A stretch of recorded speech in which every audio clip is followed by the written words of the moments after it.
Mamerina fiarabana amitsika jiaby tsika navaka zay magnaraka ty fandaharagna avy aty amin'ny Fédération Madagasikara avaratra ity. Misaotra Zagnahary atsika satria nanometsika rehetra fitahina sy fahombiazana izy teo amilay hetsika lehibe Pentecoste zay niarahantsika membre rehetra taty amin'ny faritra avaratra.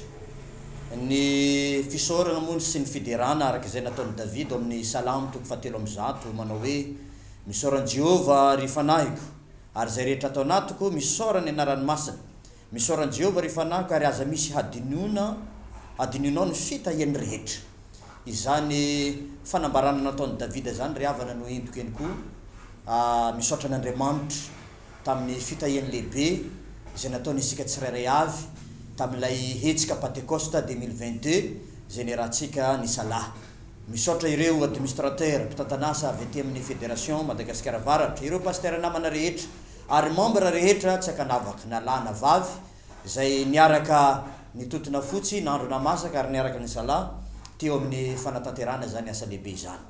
Raha atao no taremarika farany ny amin'ny vokatra lehibe zay nomen'Andriamanitra atsika dia 7,403 na hoe 3247 zany no vokatra zay azo tamin'igny hetsika lehibe noarana ny tanjo. Raha 3,000 no objectif zay napetraka dia hitantsika teo fa noarana mihitsy zany tanjona zany noho ny fiarahan'ny fanahy masina niara-niasa tamitsika ary ny fiarahan'Andriamanitra eny koa tamitsika tsirairay avy.